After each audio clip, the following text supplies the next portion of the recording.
you how you can make a really cool snow effect on Scratch. This can go into any game, and here's a demonstration. So it's really nice. It glides down to the bottom really smoothly, and yeah, it's really nice. So yep, let's get right into it. Alright, so we're gonna start off with a brand new project, and we're gonna make a new sprite and call it snow. So all of the code is gonna be in this one sprite. And in the costumes, we're gonna set the fill to white and outline to nothing. So we're gonna zoom in a bit and hold down shift and drag to make a perfect circle. And just try to aim around 8 by 8 or 10 by 10, not more, otherwise it'll be way too big. Now with the actual code. So we're gonna get when green flag clicked, hide. Now we're gonna get forever loop, and we're going to create clone of myself, because that's how we're gonna make multiple snow, because we're not gonna have just one piece of snow falling down.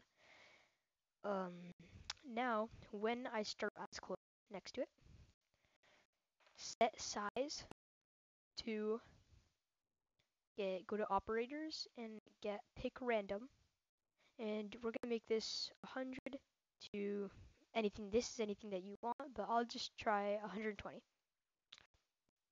So now we're gonna make a new variable and name this x value for this sprite only. Make sure that this is only for this sprite, because this is only the snow's x value.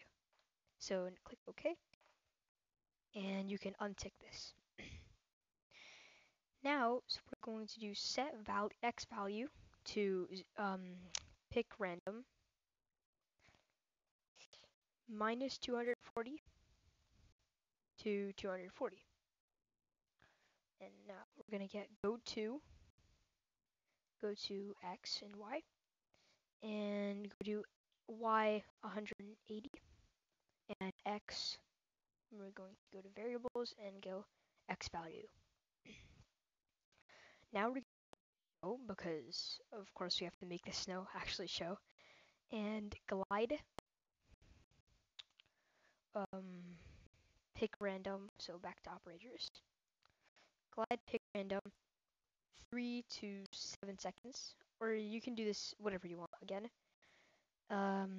Then put y minus 265 and x x value. And now at the end, we're going to delete this clone. Save the project, and you're pretty much done. So now when you click the green flag, you have a really nice snow effect that falls down.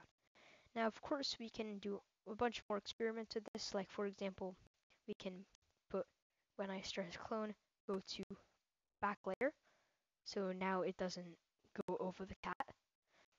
And we can also take off this, delete this clone, so that it piles up on the ground. But yeah, I'll let you do all that. And yep, thank you guys for watching, and I'll see you in the next one. Bye.